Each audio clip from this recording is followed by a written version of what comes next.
नमस्कार दोस्तों, स्वागत है आपका आज के मुख्य समाचारों की वीडियो में। जी हां दोस्तों, आपको यहां पर देखने को मिलेंगी सुबह से लेकर शाम तक की तमाम बड़ी खबरें, मुख्य समाचार, ब्रेकिंग न्यूज़ अपडेट्स के रूप में। तो दोस्तों, आप सभी लोगों से रिक्वेस्ट है इस वीडियो को ज़्यादा से ज़्यादा लाइक और शेयर करें। तो दोस्तों, सीधे चलते हैं आज की पहली बड़ी खबर की ओर। इस महामारी के तेजी से बढ़ते मामलों के बीच मुंबई में धारा 144 फिर से लागू। जी हां दोस्तों, इस महामारी के तेजी से बढ़ते मामलों के बीच मुंबई में धारा 144 लागू करने का फैसला लिया गया है, यानी कि एक जगह भीड़ इकट्ठा नहीं हो सकती। आदेश के मुताबिक मुंबई को धारा 144 को सख्ती से लागू करवाना होगा। शहर में अनलॉक के दिशा निर्देशों में कोई बदलाव नहीं किया गया है। भारत सरकार के गाइडलाइन के अनुसार जो लोगों को छूट दी गई है, सभी छूटें जारी रहेंगी। वहीं दोस्तों, अब तक मिले आंकड़ों के अनुसार मुंबई में अब तक 1,75,000 से कहीं ज्यादा लोग इस महामारी से संक्रमित हो गए हैं। अधिकारियों ने बताया है कि डीसीपी ऑपरेशंस ने सीआरपीसी की धारा 144 के तहत नए आदेश जारी किए हैं, जो मुंबई शहर में 30 सितंबर तक लागू रहेंगे। इसके बाद दोस्तों, अगली बड़ी खबर। चीन विवाद पर राजनाथ सिंह ने कहा, लद्दाख में भारतीय जवानों की पेट्रोलिंग को दुनिया की कोई ताकत नहीं रोक सकती। जी हां दोस्तों, इस महामारी के बीच संसद के पहले सत्र का आज चौथा दिन था। रक्षा मंत्री राजनाथ सिंह ने आज राज्यसभा में भी चीन विवाद पर बयान दिया। उन्होंने कहा कि दुनिया की कोई भी ताकत लद्दाख में भारतीय जवानों को पेट्रोलिंग करने से नहीं रोक सकती। पूर्वी लद्दाख में चीन की सेना का बिल्ड अप पहली बार अप्रैल में नजर आया था। उन्होंने गलवान में हमारे जवानों के पेट्रोलिंग रूट को तोड़ने की कोशिश की थी। राजनाथ सिंह ने कहा कि चीन के साथ सीमा का प्रश्न अभी तक अनसुलझा है। मई में चीन ने एलएसी पर कई बार हदें पार करने की कोशिश की। चीन ने बातचीत के बीच ही 29-30 अगस्त को लद्दाख में उकसावे की कार्यवाही भी की। उसकी कथनी और करनी में फर्क है, लेकिन भारतीय सेना हमेशा अटल और अड़िंग है। इसके बाद दोस्तों, अगली बड़ी खबर। देश में इस महामारी के डेथ रेट पर स्वास्थ्य मंत्री हर्षवर्धन ने कही बड़ी बात। जी हां दोस्तों, स्वास्थ्य मंत्री डॉक्टर हर्षवर्धन ने गुरुवार को कहा कि देश में इस महामारी से होने वाली मौतों की दर फिलहाल दुनिया के अन्य देशों की तुलना में सबसे कम है और सरकार का लक्ष्य इस मृत्यु दर को घटाकर 1% से भी कम करने का है। इस महामारी पर राज्यसभा में हुई चर्चा का जवाब देते हुए स्वास्थ्य एवं परिवार कल्याण मंत्री हर्षवर्धन ने कहा कि भारत में इस महामारी के मरीजों के स्वस्थ होने की दर 78 से 79% है। इसके बाद दोस्तों, अगली बड़ी खबर। ट्रंप का दावा, चीन से पहले अक्टूबर में ही अमेरिकी जनता को मिलेगी इस महामारी की वैक्सीन। जी हां दोस्तों, अमेरिकी राष्ट्रपति डोनाल्ड ट्रंप ने दावा किया है कि देश के नागरिकों को अक्टूबर में ही इस महामारी की वैक्सीन मिल जाएगी। चीन ने एक दिन पहले ऐलान किया था कि नवंबर के पहले हफ्ते से आम लोगों को इस महामारी वैक्सीन उपलब्ध करा दी जाएगी। अब ट्रंप ने कहा है कि अमेरिका में अक्टूबर में ही इस महामारी वैक्सीन का वितरण शुरू हो सकता है। इसके बाद दोस्तों, अगली बड़ी खबर। 37 लाख लोगों के राशन का हुआ जुगाड़, सरकार ने शुरू की अन्नपूर्णा योजना। जी हां दोस्तों, मध्य प्रदेश में लगभग 37 लाख लोगों को सरकार सस्ता राशन मुहैया करवाएगी। ये वे लोग होंगे जिनके पास राशन कार्ड मौजूद नहीं है। योजना में लाभार्थियों को 5 किलो चावल या गेहूं और 1 रुपए किलो नमक मिलेगा। हर लाभार्थी को 5 किलो अनाज प्रति महीना भी मिलेगा। राज्य की लगभग 7.5 करोड़ की आबादी है। राष्ट्रीय खाद्य सुरक्षा अधिनियम के अंतर्गत राज्य के 1,16,79,136 पात्र परिवार हैं, जिनके कुल सदस्य 5,44,31,183 है। अभी लगभग 37 लाख लोगों के पास राशन कार्ड नहीं है। मुख्यमंत्री शिवराज सिंह चौहान ने कहा है कि प्रदेश कांग्रेस रोटी, कपड़ा और मकान की बुनियादी सुविधाओं के साथ लिखाई पढ़ाई और दवाइयों का भी इंतजाम करेगी। समाज के गरीब तबके की थाली कभी खाली नहीं रहेगी। इस उद्देश्य से मुख्यमंत्री अन्नपूर्णा योजना की शुरुआत की जा रही है। इसके बाद दोस्तों, अगली बड़ी खबर। देश में झूठ और नफरत फैलाने वालों पर सरकार सख्त, 7,819 वेबसाइट, पेज और अकाउंट्स कर दिए ब्लॉक। जी हां दोस्तों, देश में झूठ और नफरत फैलाने वाले 7,819 वेबसाइट, लिंक और सोशल मीडिया अकाउंट पर केंद्र सरकार ने कार्यवाही की है। लोकसभा में उठाए गए एक सवाल के जवाब में केंद्र सरकार ने पिछले 3 वर्षों में ब्लॉक कराए गए अकाउंट्स के बारे में जानकारी दी। दरअसल दोस्तों, कांग्रेस सांसद रवनीत सिंह ने सूचना प्रौद्योगिकी मंत्री से पूछा था कि फेसबुक आदि सोशल मीडिया प्लेटफॉर्म समाज में हिंसा और घृणा को बढ़ावा दे रहे हैं। पिछले 3 वर्षों में ऐसे सोशल मीडिया अकाउंट्स के खिलाफ क्या कार्रवाई हुई? इलेक्ट्रॉनिकी और सूचना प्रौद्योगिकी राज्य मंत्री संजय धोत्रे ने इस सवाल के लिखित जवाब में बताया कि इंटरनेट के बढ़ते प्रयोग के साथ ही सोशल मीडिया प्लेटफॉर्म पर हिंसा भड़काने वाली सूचनाओं की रिपोर्टिंग बढ़ी है। इस कारण कार्रवाई भी तेज हुई है। अब तक 7,819 वेबसाइट, लिंक और सोशल मीडिया अकाउंट डिस्काउंट्स पर केंद्र सरकार ने कार्यवाही की है। इसके बाद दोस्तों अगली बड़ी खबर, महंगा होने जा रहा है आपका ट्रेन टिकट, 1000 से ज्यादा स्टेशनों पर देना होगा यूजर चार्ज भी। जी हां दोस्तों, रेलवे से सफर करने के लिए अब आपको ज्यादा पैसे खर्च करने पड़ सकते हैं। रेलवे बोर्ड चेयरमैन और सीईओ विनोद कुमार यादव ने जानकारी दी है कि एयरपोर्ट्स के लिए वसूले जा रहे यूजर चार्ज की तरह कुछ रेलवे स्टेशनों में भी यूजर चार्ज लिया जाएगा। इसी दौरान नीति आयोग सीईओ अमिताभ कांत ने कहा कि प्राइवेट ट्रेनों का किराया मार्केट के हिसाब से तय किया जाएगा। पैसेंजर्स को वैल्यू एडिड सर्विसेज भी मुहैया करवाई जाएंगी। रेलवे ने दोस्तों आज घोषणा करते हुए कहा कि कुल रेलवे स्टेशनों के 5 से 10% स्टेशनों में यूजर चार्ज लिया जाएगा। सीआरबी और सीईओ ने जानकारी दी है कि 1050 स्टेशनों में यात्रियों का फुटफॉल बढ़ाया जाएगा। फुटफॉल बढ़ने से स्टेशनों की क्षमता बढ़ने के लिए उनका पुनर्निर्माण किया जाएगा। इन स्टेशनों में यूजर चार्ज लिया जाएगा। दोस्तों आपकी जानकारी के लिए बता दें, देश में भारतीय रेलवे के अब तक करीब 7000 से ज्यादा रेलवे स्टेशन हैं।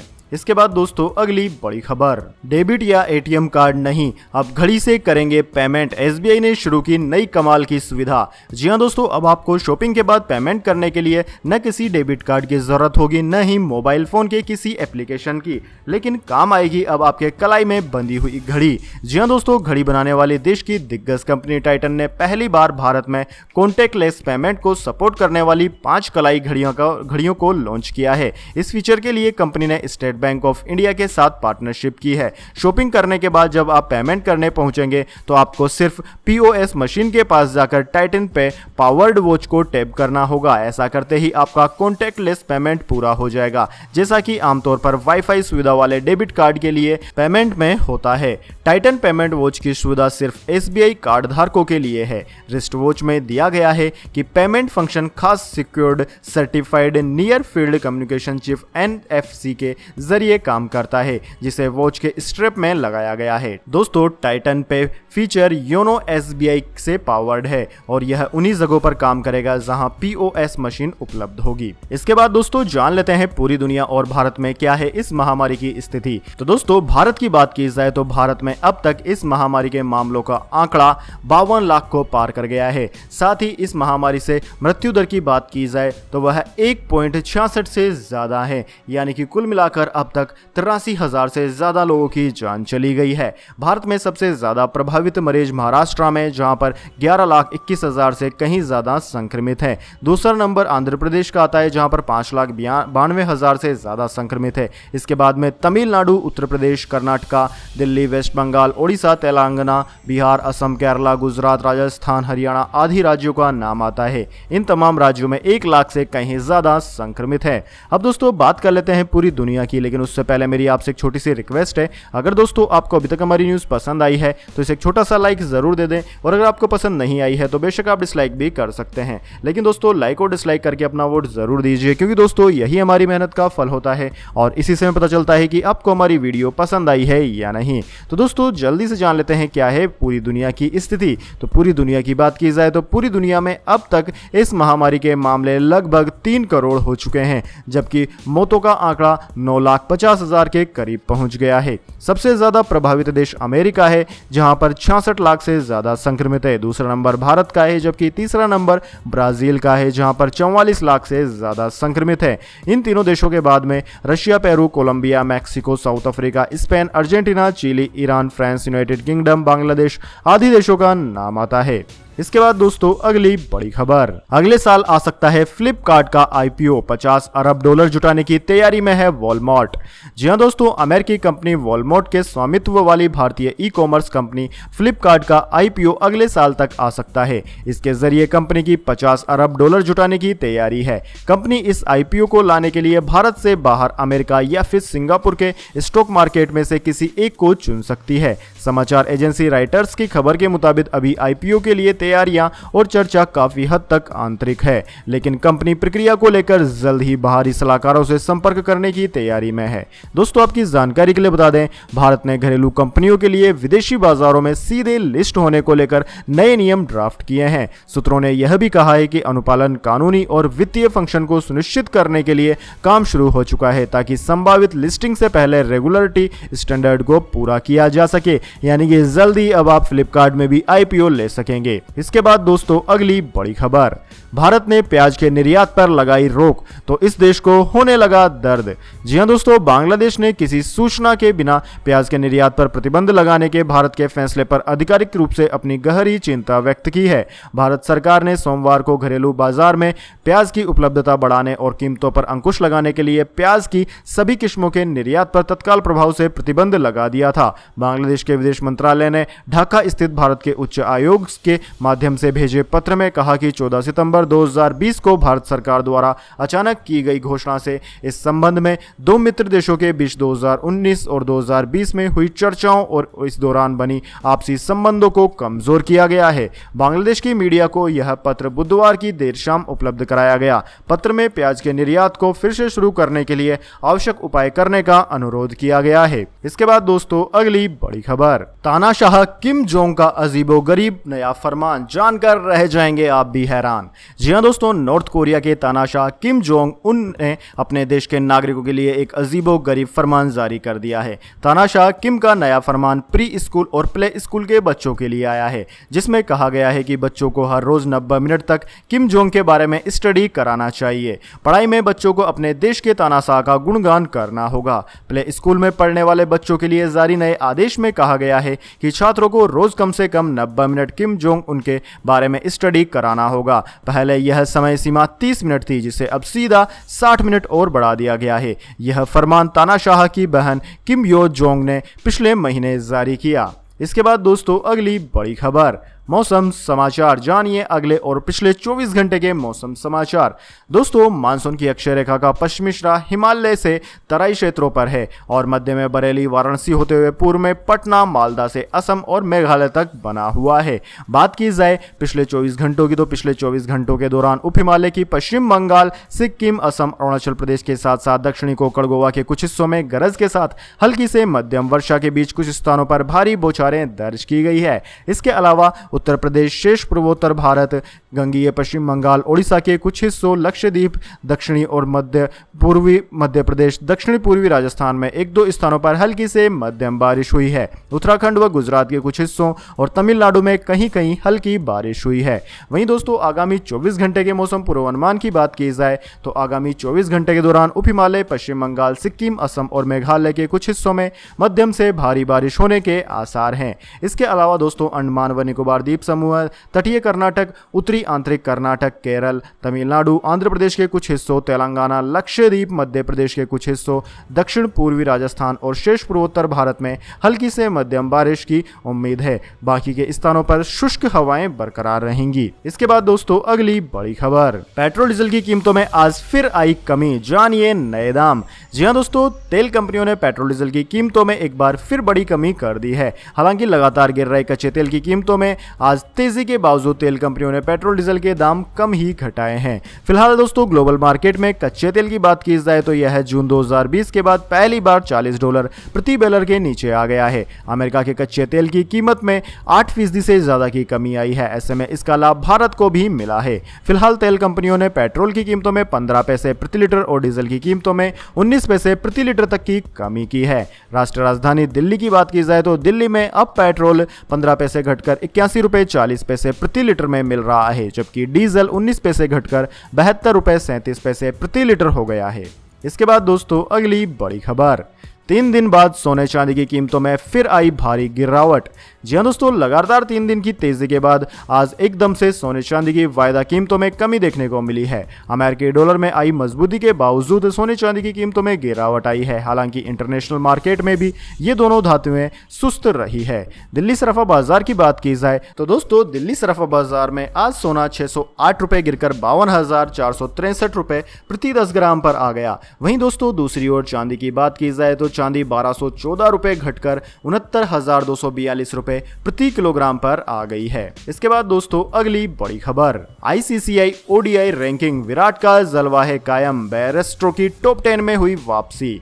जी हां दोस्तों, आईपीएल 2020 से पहले आईसीसी ने वनडे प्लेयर्स की ताजा रैंकिंग जारी की है, जिसमें भारतीय कप्तान विराट कोहली ने बल्लेबाजों की आईसीसी वनडे रैंकिंग में टॉप स्थान बरकरार रखा है, जबकि इंग्लैंड के जॉनी बेयरस्टो टॉप 10 में जगह बनाने में कामयाब रहे हैं। दरअसल दरअसल दोस्तों बैरिस्टोनो को हाल ही में ऑस्ट्रेलिया के खिलाफ समाप्त हुई वनडे सीरीज के दौरान अपने शानदार प्रदर्शन का इनाम मिला है। वहीं टीम इंडिया के सलामी बल्लेबाज रोहित शर्मा इस लिस्ट में नंबर 2 के पायदान पर है, यानी कि नंबर 1 और 2 पर दोनों भारतीय खिलाड़ी ही हैं। इसके बाद दोस्तों अगली बड़ी खबर, पश्चिम बंगाल के राज्यपाल जगदीप धनखड़ का ममता सरकार पर निशाना, कहा मैं लोकतंत्र को खतरे में नहीं देख सकता।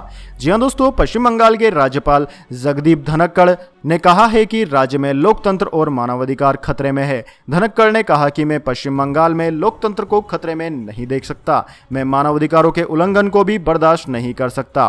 पुलिस का काम चिंता का विषय बना हुआ है। धनखड़ ने कहा कि मैं आम पुलिस वालों का आभार जताता हूं, लेकिन उनके ऊपर फैसला लेने वाले उनसे राजनीतिक काम करवा रहे हैं। धनखड़ ने कहा कि मुझे लगता है कि प्रशासन और पुलिस राजनीतिक काम नहीं कर सकते, यह सिर्फ लोक सेवक हो सकते हैं। अगर किसी को लगता है कि उनके साथ कुछ नहीं हो सकता तो उन्हें बहुत बड़ी गलतफहमी है। कोई कितना बड़ा हो, कानून हमेशा उससे ऊपर ही होता है। कानून की रक्षा करना मेरा कर्तव्य है। इसके बाद दोस्तों अगली बड़ी खबर, BSNL यूजर्स के लिए आई बड़ी खुशखबरी, अब दिसंबर तक फ्री में मिलेगा हर दिन 5 GB डेटा फ्री। जी हां दोस्तों, भारत संचार निगम लिमिटेड यानी कि BSNL ने अपने popular work at home promotional broadband plan की वैलिडिटी को इस साल दिसंबर तक बढ़ा दिया है। BSNL के लैंडलाइन कस्टमर्स के लिए जारी किए गए वर्क फ्रॉम होम में ग्राहकों को मुफ्त इंटरनेट मुहैया करवाया जाता है। ग्राहक इस प्लान का फायदा अब 8 दिसंबर तक उठा पाएंगे, यानी कि दोस्तों BSNL के लैंडलाइन यूजर्स दिसंबर तक बिना किसी इंटरनेट रिचार्ज पैक के इंटरनेट सर्विसेज का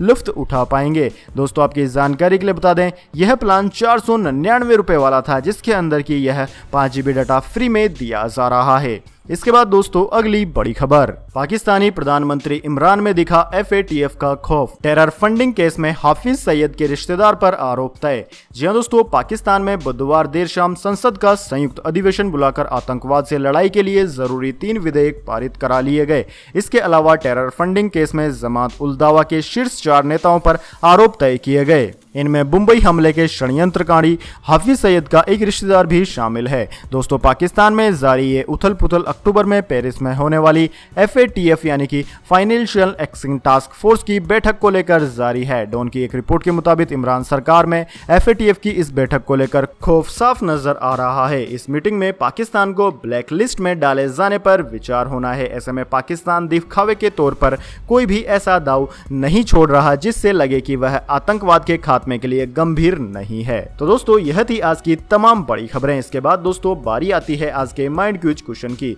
जी हां दोस्तों, एक आसान से सवाल का जवाब देकर आप जीत सकते हैं एक अमेजिंग सरप्राइज गिफ्ट हमारे YouTube चैनल की ओर से। तो दोस्तों आज का सवाल आपकी स्क्रीन पर आ चुका है। कौन से भारतीय क्रांतिकारी लाल पाल बाल के नाम से प्रसिद्ध थे? जी हां दोस्तों, अगर आप जानते हैं उन 3 क्रांतिकारियों के नाम जिनको कि लाल पाल बाल के नाम से जाना जाता था, तो जल्दी से उन क्रांतिकारियों के नाम कमेंट बॉक्स में लिख दीजिए। अगर दोस्तों आपका जवाब होता है एकदम सही और आप चुन ले जाते हैं लकी विजेता के रूप में, तो आपको मिल सकता है एक अमेजिंग सरप्राइज गिफ्ट हमारे YouTube चैनल की ओर से। तो दोस्तों जल्दी से अपना उत्तर कमेंट बॉक्स में लिख दीजिए, वीडियो को लाइक कर लीजिए और चैनल को सब्सक्राइब करके बेल आइकन भी दबा लीजिए। धन्यवाद। वंदे मातरम। जय हिंद, जय भारत।